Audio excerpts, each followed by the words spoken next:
Queridos, eu queria convidá-los a abrir a Escritura na segunda carta que o apóstolo Paulo escreveu aos Coríntios, no capítulo 4. E nós iremos fazer a exposição do verso 7 até o capítulo 5, no verso 10. E nós estaremos abordando aqui as maneiras pelas quais ou com as quais o apóstolo Paulo lidava com o sofrimento na sua vida. E o nosso objetivo é tirarmos lições preciosas para nós em meio ao sofrimento psicológico, espiritual, mental, físico, ao qual nós estamos submetidos nesse período de crise mundial que nos alcança aqui no nosso país, aqui na nossa cidade, Recife, em todo lugar. Então, mantenha a sua Bíblia aberta, nós iremos explicando, lendo o texto à medida que fizermos algumas explicações. Deixe-me começar lembrando o que é a segunda carta aos Coríntios. Essa carta foi escrita depois que Paulo recebeu boas notícias da igreja daquela cidade, trazida por um dos seus auxiliares, uma vez que Paulo estava temeroso de que uma carta que ele tinha escrito antes tinha provocado consternação nos coríntios. A relação entre Paulo e a igreja de Corinto é uma das relações mais conturbadas do Novo Testamento. Embora Paulo fosse o pai espiritual da igreja, ele é o fundador da igreja. Entretanto, por várias razões, membros da igreja de Corinto haviam se virado contra o apóstolo Paulo, questionando a autoridade dele, questionando o seu próprio apostolado, e tinham dado ouvidos a mestres, falsos mestres que estavam entrando na igreja, ensinando uma outra doutrina, diferente daquela que Paulo tinha ensinado, que era a doutrina da justificação pela fé, sem as obras, a justificação pela fé em Jesus Cristo, sem as obras da lei, e com isso disseminando discórdia e levantando questionamentos e rebelião contra o apóstolo Paulo.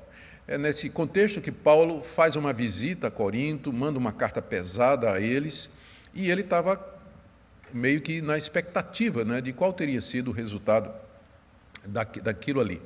E finalmente ele recebe notícias de que a igreja tinha recebido a carta, tinha se contristado, tinha disciplinado o líder da rebelião contra o apóstolo Paulo, manifestavam o amor ao apóstolo Paulo, mas ainda ficava alguns questionamentos que tinham sido levantados pelos falsos mestres e que era necessário que Paulo respondesse. Entre as muitas acusações que eram feitas, ou suspeitas que eram levantadas contra o apóstolo Paulo, havia a seguinte, que é a que nos interessa nessa manhã.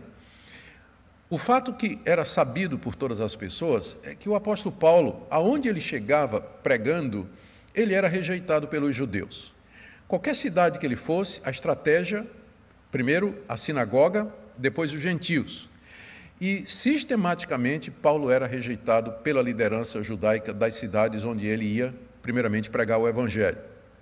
E essa rejeição, às vezes, terminava em prisão de Paulo, apedrejamento, significava que ele apanhava com varas, significava ser expulso da cidade, e isso, com frequência, deixava o apóstolo Paulo destituído, uma vez que ele dependia da hospitalidade, dependia da ajuda dos irmãos. Então, Paulo tinha uma experiência de passar fome, passar necessidade, ficar noites inteiras sem dormir, viver sempre com a ameaça de morte sobre a sua cabeça, ser traído por gente próxima a ele e ser rejeitado pelo seu povo. Só nas duas cartas que nós temos aqui, entre Paulo e a igreja de Corinto, 1 e 2 aos Coríntios, nós temos 6 listas dos sofrimentos que Paulo passava, que ele apresenta aqui.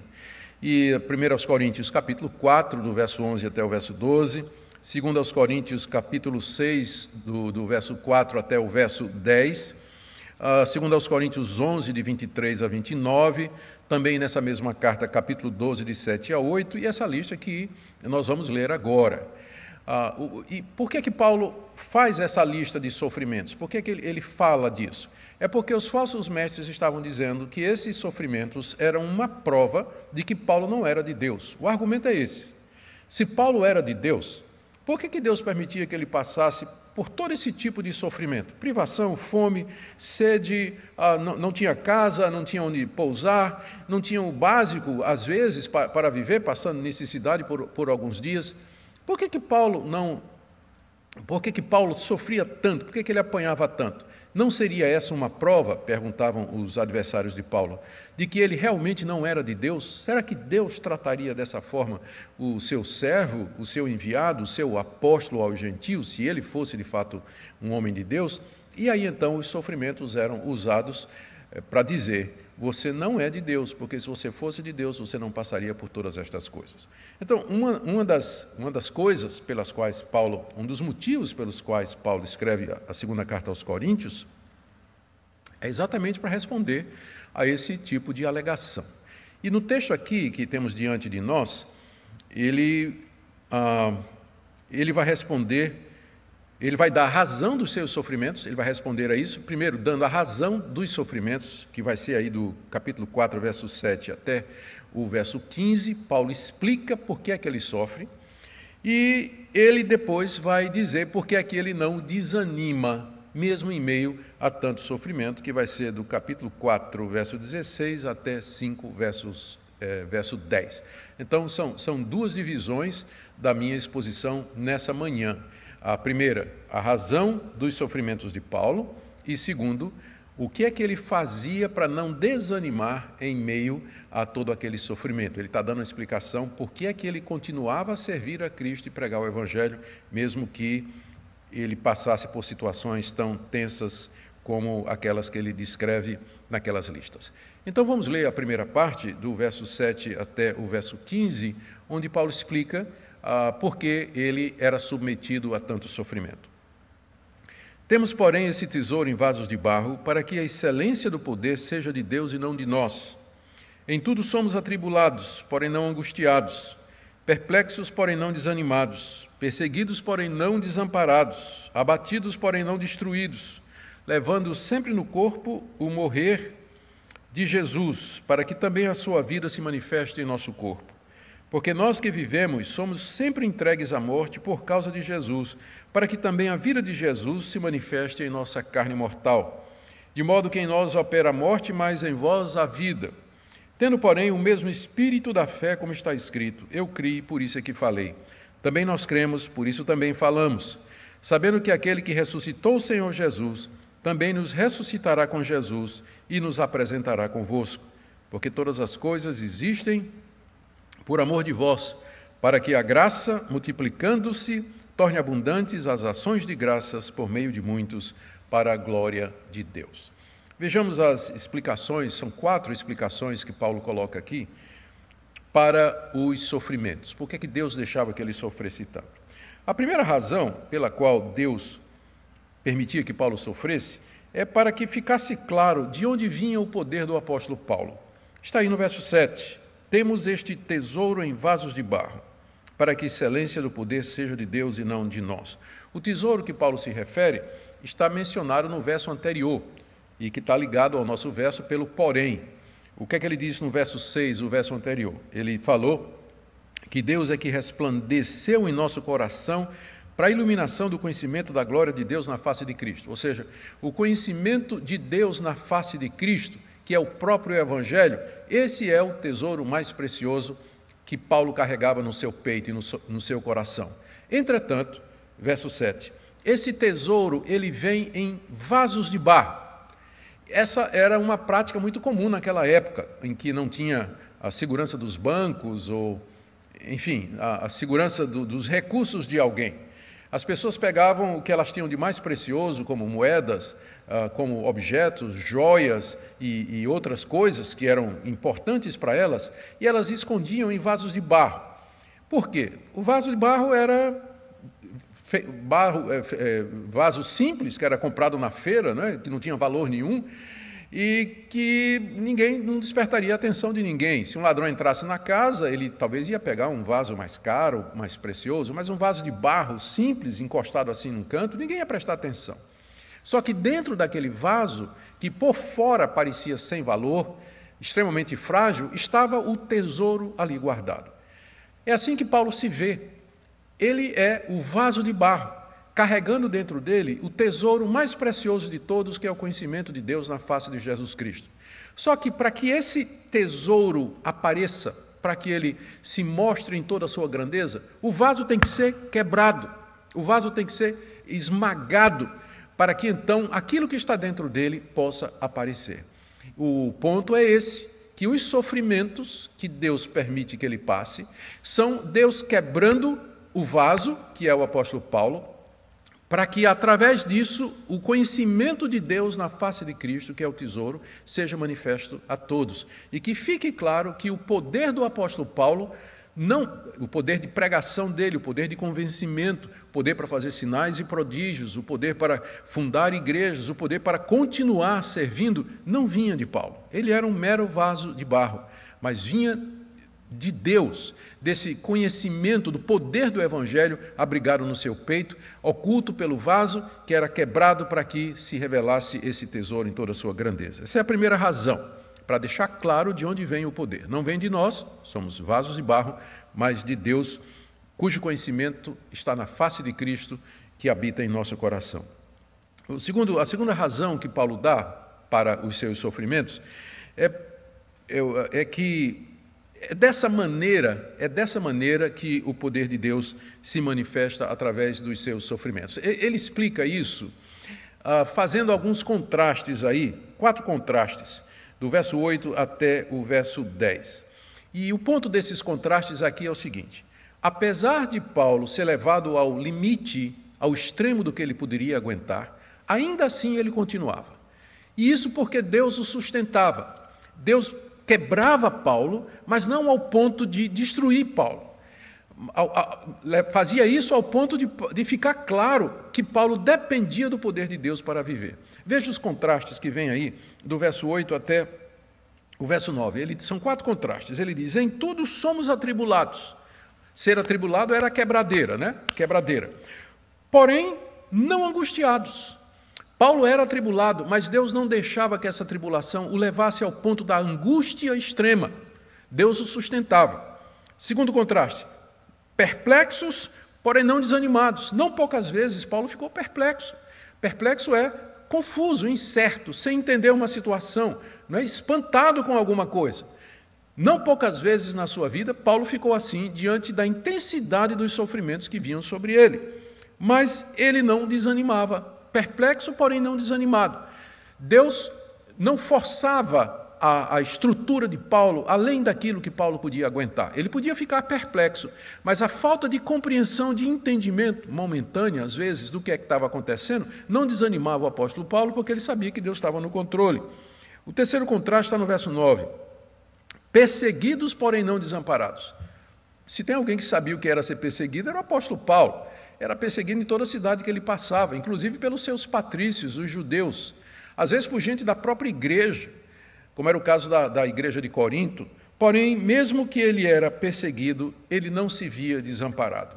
Ele contava com a presença de Deus e, sem dúvida, Deus levantava amigos, pessoas que lhe davam o ombro, pessoas que o abrigavam, que o visitavam na prisão, perseguido, porém não desamparado, abatido, porém não destruído. Não poucas vezes Paulo se viu abatido diante do rigor da perseguição, do rigor do sofrimento, mas ele não era destruído.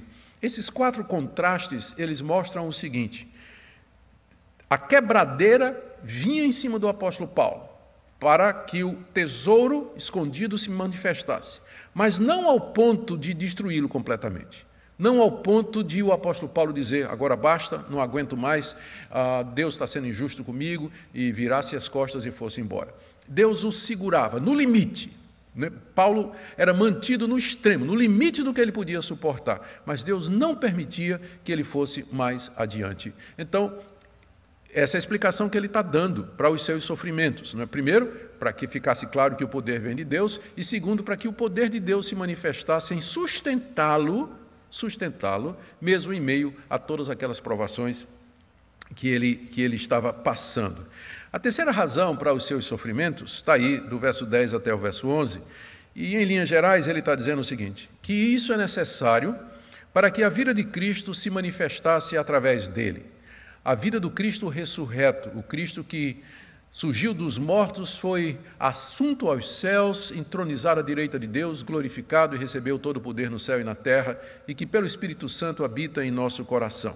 Para que essa vida de Cristo, que é a vida eterna, ela se manifeste e é preciso que os seus servos morram, por assim dizer.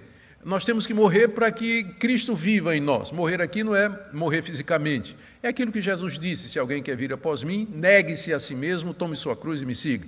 É a renúncia total de nós mesmos. E o sofrimento é usado para isso. Veja como ele fala aqui, do verso 10 até o verso 11.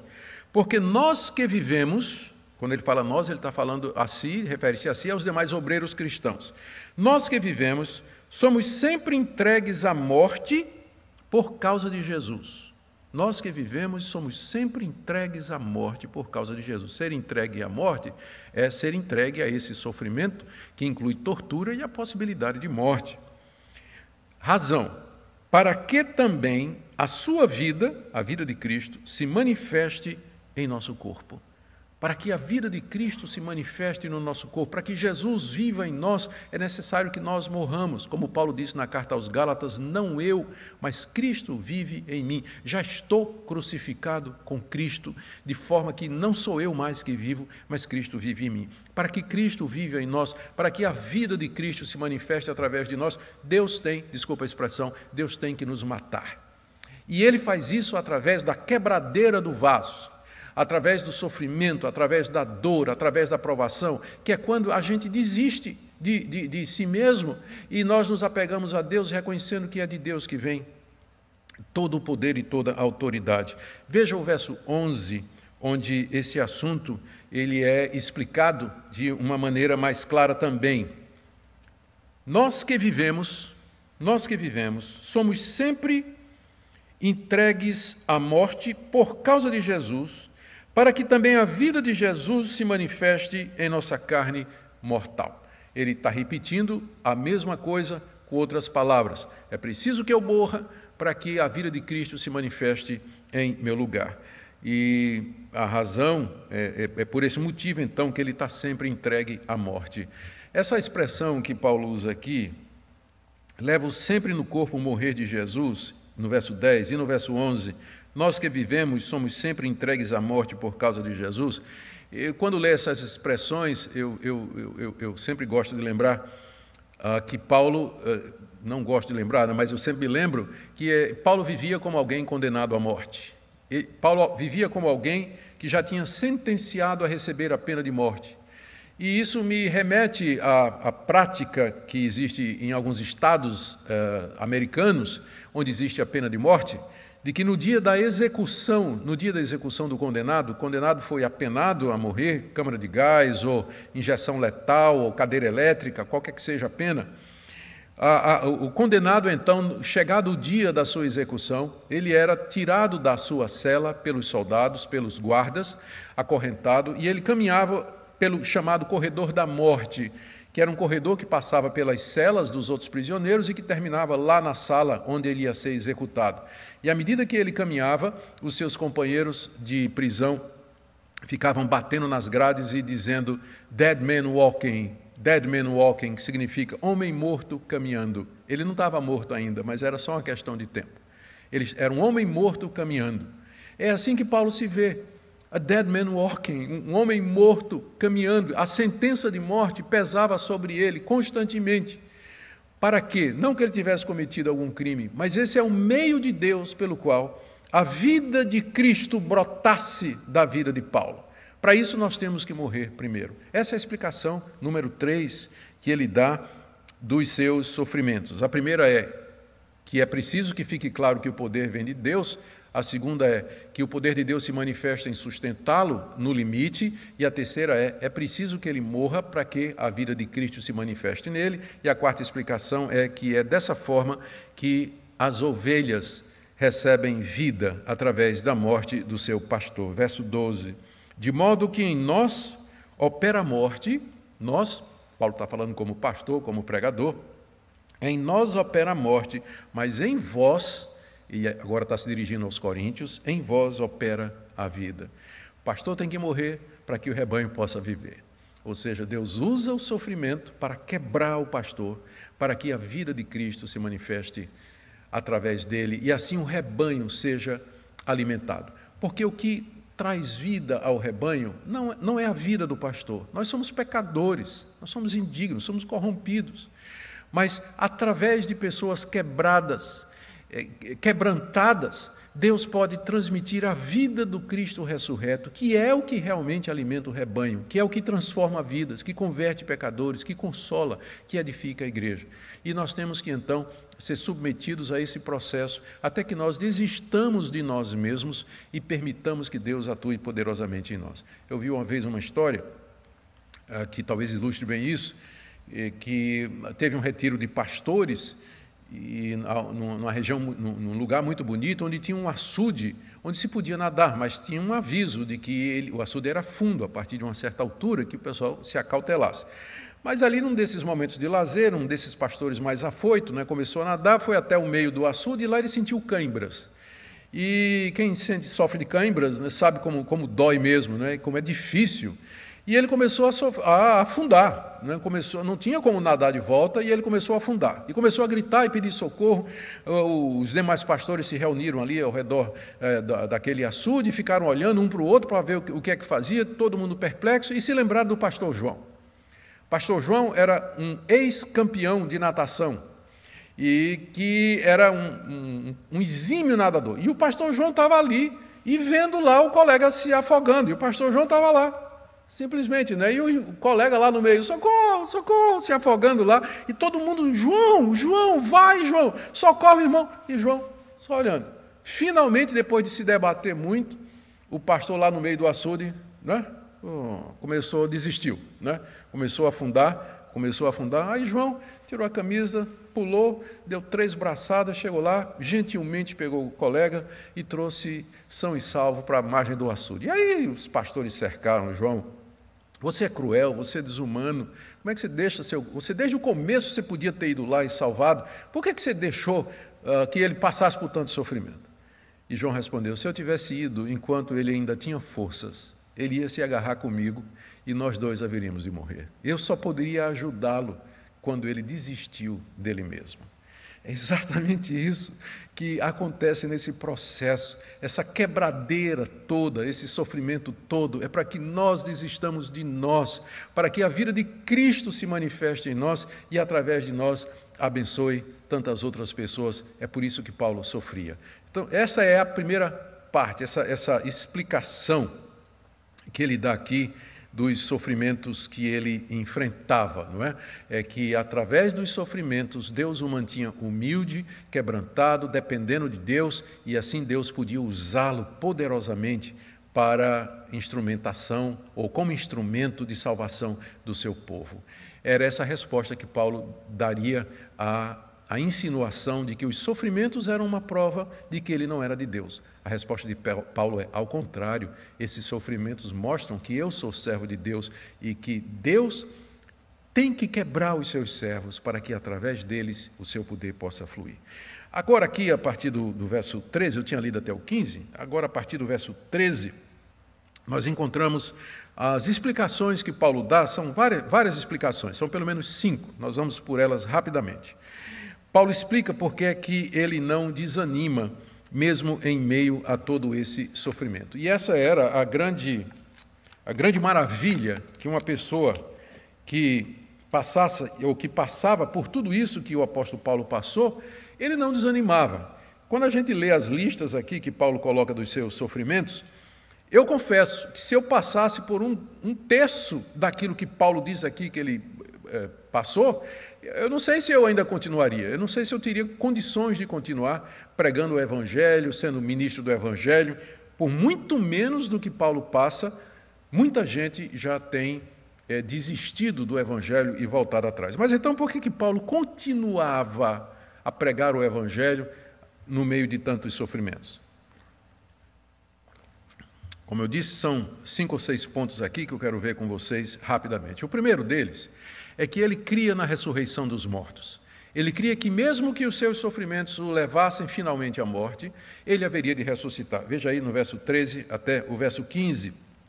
Tendo, porém, o mesmo espírito da fé, como está escrito, eu criei, por isso é que falei. Também nós cremos, por isso também falamos, sabendo que aquele que ressuscitou o Senhor Jesus também nos ressuscitará com Jesus e nos apresentará convosco. Paulo aqui faz uma citação que está no Salmo 116, verso 10, onde Davi diz que, apesar de todas as circunstâncias adversas, ele não ia deixar de falar, de cantar e de louvar a Deus, porque ele cria nesse Deus, porque ele confiava em Deus. Paulo pega essa passagem e aplica a sua situação. Ele diz que tem o mesmo espírito de fé que Davi tinha. E aí cita as palavras de Davi, que são: eu criei, por isso é que falei. E agora ele traz a aplicação, aí no verso 13. Também nós cremos, como Davi creu, e por isso também falamos, como também Davi falou. Ou seja, porque eu creio, eu falo. Não posso me calar, porque eu creio. E no que Davi, no que Paulo cria, que o motivava a falar, mesmo no meio de tanta dificuldade, está no verso 14. Eu sei, ou seja, eu creio, que aquele que ressuscitou o Senhor Jesus também nos ressuscitará com ele e nos apresentará convosco. Paulo aqui se refere à ressurreição geral dos mortos que acontecerá na vinda do Senhor Jesus. Paulo cria que haveria ressurreição de mortos, e porque ele cria nisso, a sua vida aqui nesse mundo, os sofrimentos aqui se tornavam irrelevantes, porque o príncipe é que, independente do que acontecesse com ele, Deus haveria de tirá-lo dentre os mortos, lhe dar um corpo imortal e glorioso, juntamente com Cristo e os demais irmãos. Isso fazia com que Paulo não desanimasse, que ele continuava a pregar o Evangelho, porque ele cria na ressurreição dos mortos. Verso 15, tudo isso existe por amor de vocês, ou seja, tudo isso que eu passo é por amor de vocês, para que a graça de Deus que se manifesta em mim se multiplique e torne abundante as ações de graças por meio de muito para a glória de Deus. Ou seja, esses sofrimentos fazem com que a graça de Deus, através de mim, alcance a muitos, e esses muitos vão dar graças a Deus pela minha vida, e no final Deus vai receber toda a glória. Eu continuo porque eu creio na ressurreição e que no final toda a glória vai ser de Deus. A segunda explicação que ele dá, porque é que ele não desanima, é porque ele fazia uma comparação entre o sofrimento presente e a glória futura, do verso 16 até capítulo 5, verso 1. São 4 contrastes aqui que Paulo faz, né? Todos eles estão dentro desse tema aqui. Paulo faz uma comparação entre o agora e o futuro. A primeira comparação está no verso 16. Por isso não desanimamos. Lembra, ele está explicando por que é que não desanimam. Por isso aqui introduz a explicação. Por isso não desanimamos. Pelo contrário, mesmo que o nosso homem exterior se corrompa, contudo o nosso homem interior se renova de dia em dia. Porque a nossa leve e momentânea tribulação produz para nós eterno peso de glória acima de toda comparação, não atentando nós nas coisas que se veem, mas nas que não se veem, porque as que vêm são temporais e as que se não veem são eternas. Sabemos que se nossa casa terrestre desse tabernáculo se desfizer, temos da parte de Deus um edifício, casa não feita por mãos, eterna nos céus. Aqui nesses versículos são 4 contrastes entre os sofrimentos presentes e a glória vindoura. Primeiro contraste, verso 16. Por isso não desanimamos, pelo contrário, mesmo que o nosso homem exterior se corrompa, contudo o nosso interior se renova dia em dia. O contraste aqui é entre o homem exterior e o homem interior. O que é o homem exterior? É o nosso corpo, é o vaso de barro, que se corrompe, não no sentido moral, de corrupção moral, mas ele está se deteriorando pela velhice, pela doença, pelos sofrimentos. Paulo via diariamente o seu corpo se corrompendo é deteriorando, se decompondo através de chibatada, de pedrada, de passar fome, passar frio, passar nudez, passar sede, mas ao mesmo tempo em que o homem exterior decaía com os sofrimentos, ele diz aqui que o interior se renovava de dia em dia. Que contraste, não é? Na mesma proporção que o vaso de barro era quebrado, que o homem exterior se corrompia, o homem interior se renovava. O homem interior é aquilo que nós somos em Cristo Jesus, é aquilo que vai ficar, é a nova natureza em Cristo Jesus, é o novo eu, o novo homem que é criado em nós mediante o poder do Espírito Santo através de Jesus Cristo. O segundo contraste está no verso 17, é entre tribulação leve e glória pesada. Porque a nossa leve e momentânea tribulação produz para nós eterno peso de glória acima de toda comparação. Há uma glória que nos aguarda, diz o apóstolo Paulo, e é uma glória pesada, quer dizer, densa, rica. Lembra que naquele tempo as riquezas eram traduzidas na forma de peças de ouro, peças de prata, moedas de bronze. Então, quanto mais dinheiro uma pessoa tinha, quanto mais rico uma pessoa fosse, mais pesado ele era, né, por conta da quantidade de ouro, de prata. Então, dizer que uma pessoa era pesada naquele tempo, né, não significava dizer que ela era gordinha, mas significava dizer que ela era rica. Então, quando Paulo fala aqui que a glória ela é um eterno peso de glória, ele fala do eterno peso de glória, ele está dizendo que a glória que nos espera, ela é rica, ela é profunda, e é tão grande que ele diz assim, que comparado com, que não dá nem para comparar com os sofrimentos aqui presentes. Na verdade é o contrário, né? Agora ele raciocina ao contrário, que ele diz que os sofrimentos desse mundo, a tribulação que nós passamos aqui, é leve e momentânea e nem dá para comparar com o eterno peso de glória que nos espera. Quando você vê os sofrimentos dessa perspectiva, você ganha uma nova visão do que está acontecendo. Por mais, veja só, Paulo está chamando de leve e momentânea tribulação como varada, pedrada, ficar na prisão, passar fome, frio, sede e nudez. Paulo diz que isso é leve e momentâneo. Como é que alguém pode dizer que isso é leve e momentâneo? Somente se ele tiver um ponto de comparação. Um ponto de comparação que está muito acima do que se passa aqui. Se você olha para o que nos está reservado por Deus, para o eterno peso de glória, então as tribulações aqui são leves. O contraste é entre pesado e leve. Então, são leves as tribulações comparadas com o peso da glória que nos espera. Então, é vendo dessa forma que Paulo continuava, ele não desanimava porque ele tinha a perspectiva correta desse mundo e do mundo vindouro. Terceiro contraste está no verso 18, ele diz, não atentando nós nas coisas que se veem, mas nas que não se veem, porque as coisas que se veem são temporais e as que não se veem são eternas. O contraste aqui é entre o visível e o invisível. O que nós vemos aqui, o que nós experimentamos aqui, faz parte desse mundo que vai terminar. E nós fomos criados nesse mundo, junto com esse mundo, para viver nesse mundo. E nós sofremos juntamente com esse mundo. Nós dependemos das coisas que nós vemos, tocamos, sentimos, provamos, não é verdade? Experimentamos. Mas estas coisas, elas haverão de passar juntamente com o mundo. Mas as coisas que vão permanecer, elas são invisíveis para nós nesse momento.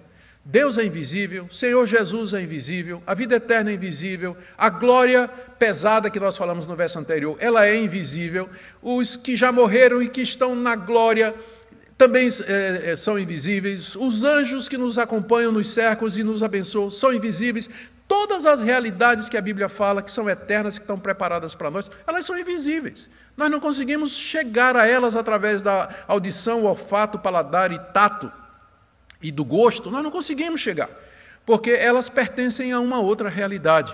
Se você andar pela realidade do visível, você vai sentir o impacto, você vai sofrer, você não vai aguentar. Mas se você caminha olhando o invisível, você vai permanecer não somente aqui, mas eternidade afora, como Paulo diz aqui. Nós não atentamos nas coisas que se veem, mas nas coisas que não se veem. É isso que guia o crente. É isso que significa andar pela fé.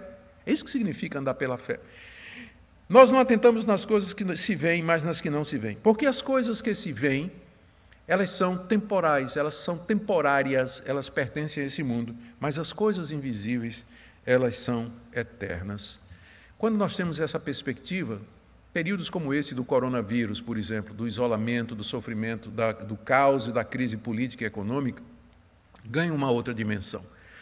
Porque quando o cristão não tem essa perspectiva da eternidade, essas coisas daqui desse mundo ganham uma dimensão tão grande que ele se apavora, ele entra em pânico, ele fica estressado, angustiado, porque ele está assim, ele está vendo assim, mas ele tem que olhar, é assim, ele tem que ter o quadro maior, e uma vez que ele coloca tudo isso em perspectiva, o seu coração vai encontrar paz. Último contraste, no capítulo 5, verso 1.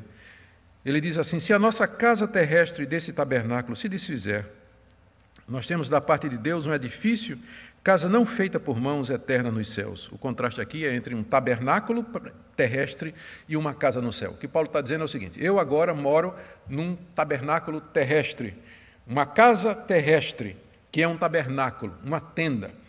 Mas eu sei que quando ela se desfizer, eu tenho da parte de Deus um edifício que não foi feito por mãos humanas, mas foi feito pelo próprio Deus, eterno e nos céus, que é o corpo da ressurreição, que é a ressurreição dos mortos e a habitação com Deus na eternidade, com Cristo e os demais santos. É o contraste entre uma tenda e uma mansão celestial. Um contraste que Paulo podia fazer muito bem. Vocês sabem qual era a profissão do apóstolo Paulo, não é? Paulo era fazedor de tendas. Fazedor de tendas. Então Paulo sabia fazer tenda. E ele sabia que as tendas eram frágeis, eram habitações provisórias. Elas não suportavam a intempérie, o assalto das forças da natureza por muito tempo, chuva, vendaval, muito calor. Com o tempo, a tenda, que era feita de couro, era feita de pano e de outros materiais, ela ia se desfazendo, ela não aguentava durante muito tempo. Era uma habitação frágil, era uma habitação provisória. É a isso que Paulo compara a sua existência aqui, a sua existência e a minha, querido irmão que me acompanha. Nosso corpo é apenas uma tenda para o nosso espírito aqui. Nós vivemos aqui hospedados num corpo frágil, sujeito a fome, frio, necessidade, doença, coronavírus e todas as ameaças naturais que existem nesse mundo que às vezes é hostil contra nós.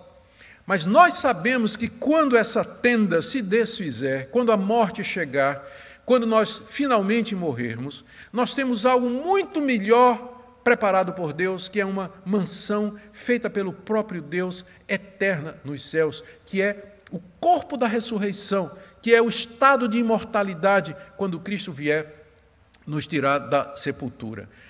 O ponto aqui do apóstolo, esse é, então, a segunda razão que Paulo diz porque ele não desanima. Lembra dela?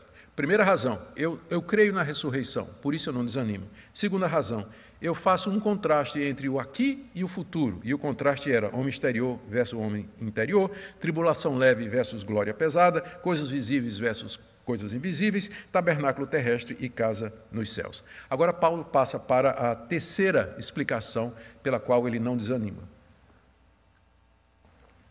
que está aí do verso 2 até o verso 5, é que ele ansiava pela ressurreição. Ele não somente cria na ressurreição, que foi a primeira explicação que ele deu, mas ele ansiava pela ressurreição dos mortos, inclusive com gemidos. Verso 2 até o verso 5. Por isso, nesse tabernáculo, gememos, aspirando por sermos revestidos da nossa habitação celestial, se todavia formos encontrados vestidos e não nus. Pois, na verdade, o que estamos nesse tabernáculo, gememos angustiados, não porque queremos ser despidos, mas revestidos para que o mortal seja absorvido pela vida. Ora, foi o próprio Deus que nos preparou para isso, outorgando-nos o penhor do Espírito Santo. Paulo diz aqui que ele anseia com gemidos por ser revestido dessa mansão celestial que Deus preparou para ele. Ele anseia com gemidos, ele quer intensamente, é isso que ele está dizendo, ele quer intensamente isso ao ponto de gemer. Você sabe o que é a gente querer tanto uma coisa que a gente suspira, né? Que a gente vive gemendo, né? E desejando aquilo no íntimo. Era assim que Paulo se sentia com relação à ressurreição dos mortos. Mas ele faz uma ressalva, que ele diz no verso 2, não é, que nesse tabernáculo nós gememos, aspirando por ser revestidos da nossa habitação celeste, se, todavia, formos encontrados vestidos e não nus. Ele faz uma ressalva dizendo que somente o crente verdadeiro pode ter essa esperança. O revestido aqui é revestido da justiça de Cristo. E depois ele faz uma ressalva para não ser mal compreendido, porque alguém pode dizer assim: ô Paulo, você está estimulando o suicídio, né? Porque se você geme, você anseia pela chegada, pela morte, né, para poder experimentar a imortalidade, isso aí não seria estimular as pessoas, de alguma forma, a procurar a morte como a solução alternativa final aqui? Ele faz essa ressalva no verso 4, dizendo: na verdade, os que estamos nesse tabernáculo, nós gememos angustiados, não porque queremos ser despidos. Ou seja, não é que nós queiramos a morte, mas que nós queremos ser revestidos. O anseio é pela imortalidade. A morte é o caminho. O crente verdadeiro, ele não anseia pela morte, ele não estimula a morte, ele não procura a morte, ele sabe que isso está nas mãos de Deus.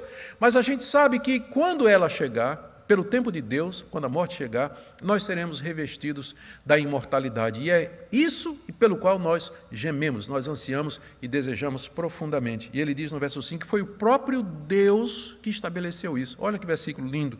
Foi o próprio Deus quem nos preparou para isso, outorgando-nos o penhor do Espírito Santo. Todo crente verdadeiro tem o Espírito Santo. E o Espírito Santo funciona como penhor, uma garantia de que Deus vai cumprir as suas promessas.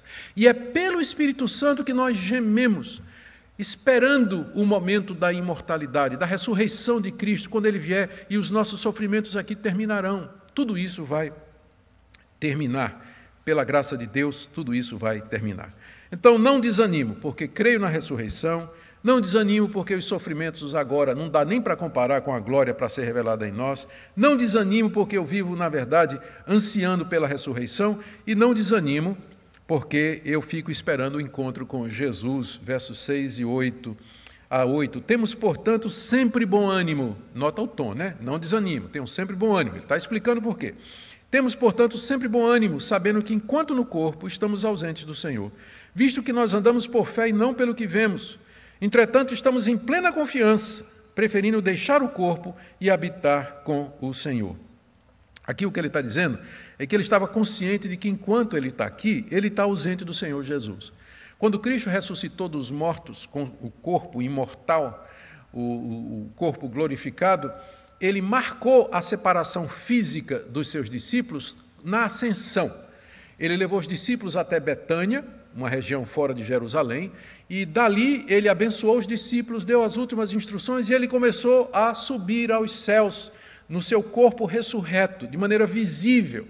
E por que houve esse cerimonial de separação? Porque Cristo queria estabelecer a sua separação física do seu povo. Depois que ele subiu aos céus, ele não voltou ainda, ele permanece nos céus. Ele só veio uma vez, que foi para aparecer a Saulo de Tarso no caminho de Damasco, para ali constituí-lo como apóstolo dos gentios. Fora isso, Cristo não voltou mais fisicamente. Nós não temos a presença física do Cristo exaltado e ressurreto entre nós. Paulo sabia disso. E Paulo queria muito estar com o Senhor ressurreto, mas ele está consciente de algumas coisas. Primeiro, no verso 6. Nós sabemos que enquanto estivermos nesse corpo, nós estamos ausentes do Senhor. Porque nós só vamos encontrar o Senhor fisicamente quando houver a ressurreição dos mortos. Quando Ele voltar em glória, nós formos ressuscitados e transformados, aí estaremos com o Senhor para sempre. Mas até lá, nós estamos ausentes dEle. Não espiritualmente, porque o Senhor está conosco, mas fisicamente nós estamos ausentes do Senhor, até que Ele volte. E por isso, nós temos bom ânimo, veja o verso 6, verso 7, porque andamos por fé e não pelo que vemos. Gente, como esse versículo precisa ser destacado. Nós andamos por fé e não pelo que vemos. Existe um tipo de cristianismo que tem sido pregado nos nossos dias que estimula o crente a procurar sentir, pegar, ouvir, ter experiências, como se isso fosse o auge da sua experiência espiritual aqui. Quanto maior a visão, quanto mais profunda for a voz, quanto com mais frequência você sentir alguma coisa, mais espiritual você é. Mas não é esse o padrão de vida cristã que Deus estabeleceu para nós enquanto nós estamos aqui. Aqui nós andamos pela fé, ou seja, aqui nós andamos com frequência, sem ver, sem sentir, sem ouvir, sem experimentar. Quantas vezes na minha vida eu passei dias sem sentir absolutamente nada, nada no meu coração, mas eu cria. Eu comparo isso a um avião, não é? Você está de avião, quem já viajou, sabe que está, de repente, um céu azul de brigadeiro, de repente, e o piloto está lá navegando, né? Ele está vendo tudo. De repente, o avião entra na nuvem. E aí ninguém está vendo mais nada, o piloto não está vendo nada. O que ele faz? Ele tem que ir pelo automático, ele tem que confiar, né, de que o piloto automático vai conduzir, mantendo a rota e tudo mais, mesmo que ele não esteja vendo absolutamente nada. Com frequência aqui, a nossa vida cristã ela entra na nuvem. A gente não está vendo, a gente não está sentindo, a gente ora, Deus não responde, a gente pede, parece que Deus não está atendendo, mas nós continuamos pela fé. Fé é a certeza das coisas que nós não vemos, é a garantia das coisas que nós esperamos. E é pela fé que os antigos agradaram a Deus, é pela fé que os apóstolos agradaram a Deus, é pela fé que os heróis da fé, da história da igreja cristã, agradaram a Deus, porque nós andamos por fé e não pelo que vemos. Portanto, Paulo diz no verso 8, entretanto, estamos em plena confiança, preferindo deixar o corpo e habitar com o Senhor. E é por isso que Paulo não desanima. Ele sabe que enquanto ele está aqui, ele está ausente de Cristo, fisicamente falando, porque ele anda por fé e não pelo que vê. Mas ele aguarda aquele momento em que ele vai partir para estar com o Senhor Jesus. Última explicação do apóstolo Paulo. Por que é que ele não desanima? Porque ele tem consciência de que há um dia do juízo. Ele tem consciência que um dia Deus haverá de nos levar diante dele para julgamento. E muito embora o cristão já tenha sido julgado em Cristo, seus pecados perdoados, haverá aquele momento de encontro. Como Paulo diz aí do verso 9 até o verso 10. É por isso que também nos esforçamos, quer presentes, quer ausentes, para lhe sermos agradáveis. Porque importa que todos nós compareçamos perante o tribunal de Cristo, para que cada um receba segundo o bem ou mal que tiver feito por meio do corpo. Paulo tem consciência de que Cristo, quando vier nos ressuscitar, quando vier inaugurar o novo céu e a nova terra, essa nova realidade, ele haverá de nos fazer comparecer diante dele, quando então ele nos dará conforme as nossas obras. A salvação é pela graça, mas a graça produz obras, produz mudança de vida, especialmente no que diz respeito ao corpo. Você notou a ênfase de Paulo ao corpo nessa passagem que nós falamos aqui? O corpo é como uma tenda, o corpo é habitado pelo Espírito, é sujeito ao sofrimento e morte. Enquanto estamos no corpo, estamos ausentes do Senhor Jesus. O corpo é aquele vaso de barro, é por isso que ele diz que quando Cristo vier, nós haveremos de dar conta do que fizemos através do corpo. Então, consciente disso, Paulo tinha como alvo agradar a Cristo aqui ou na eternidade, como ele diz no verso 9. Por isso que nós nos esforçamos, quer presentes, quer ausentes, para lhe sermos agradáveis, porque todos nós vamos comparecer perante o tribunal de Cristo. A consciência do juízo e do julgamento é que fazia com que Paulo não desanimasse. Ele não queria comparecer diante de Deus como um apóstata, como alguém que abandonou a fé por causa do sofrimento, alguém que um dia professou a fé em Jesus Cristo, mas virou as costas quando o sofrimento bateu na sua porta. Ele queria, naquele dia, estar aprovado diante de Deus. Eu quero terminar aqui com algumas aplicações. Eu prometo tentar ser breve. Primeiro, para os jovens e adolescentes da nossa igreja ou de outras igrejas que estão acompanhando essa exposição. Aprenda desde cedo o que é que a Bíblia diz sobre sofrimento, privação, doenças e dores. Não nutra uma visão romântica da realidade do mundo, influenciada pelos filmes de Hollywood, influenciada pelos videogames, influenciada pelo contato com seus amigos ou por ideologias a respeito de um futuro róseo para a humanidade. O que acontece é que muitos jovens que foram criados numa bolha, cercados de conforto, cercados de coisas boas e de segurança, de repente eles batem de cara com na parede do sofrimento, da dor, da angústia, da doença inesperada, e eles não estão preparados para enfrentar a realidade dessa vida. Então, essa palavra aqui é para você, que a vida pode lhe dar muitas voltas e nem sempre você terá o conforto e a tranquilidade que seus pais estão lhe oferecendo. Então, desde cedo, aprenda a dura e crua realidade da nossa existência. Veja o mundo com os olhos de Deus, através da visão bíblica da realidade. Eu não estou dizendo que não tem coisa boa nesse mundo. Tem muita coisa boa, louvado seja Deus. Tem muita coisa boa nesse mundo. Mas não esqueça que elas são temporárias, elas são passageiras e que às vezes Deus nos tira dessas coisas. Ele quebra o vaso de barro para que através de nós a vida de Cristo possa fluir. Também uma palavra para você que está aflito, ansioso, temeroso. Querido, alimente sua mente e o seu coração com a palavra de Jesus. Não fique o dia todo nas redes sociais ouvindo bad news, notícias ruins, notícias histéricas, notícias alarmistas, especulações, porque a verdade é que a gente não sabe direito o que é que está acontecendo, nem o que é que vai acontecer. Se você passa o dia todo nas redes sociais, você vai se sentir deprimido, angustiado. Veja a estratégia de Paulo aqui. Ele olha a realidade a partir, ele interpreta a realidade dos sofrimentos a partir do referencial da vida eterna. Então, mantenha sua mente cheia, saturada com a palavra de Deus, com a realidade bíblica, que é a realidade, a única realidade, para que você não seja engolido pelo sofrimento, pela dor, pelo pânico. E, finalmente, vocês todos nós que estamos sofrendo com a pandemia, se você é de Cristo, não veja isso como um castigo, mas simplesmente como Deus quebrando o vaso para que a vida de Cristo se manifeste. Não julgue a Deus, não se ire, não se precipite no falar, mas aquiete o seu coração, mesmo sem entender, e seja perseverante, porque nós temos esse tesouro em vasos de barro, para que a excelência do poder seja de Deus e não de nós. Vamos orar. Ó Deus querido, nós sabemos que o Senhor nos quebra e nos faz de novo.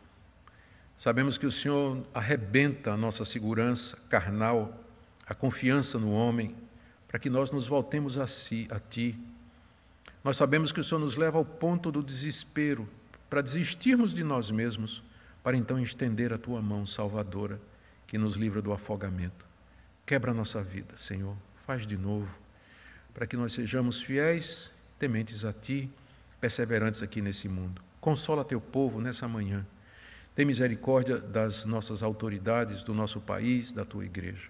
É o que nós pedimos no nome do Senhor Jesus, que foi quebrado naquela cruz em nosso lugar. Amém.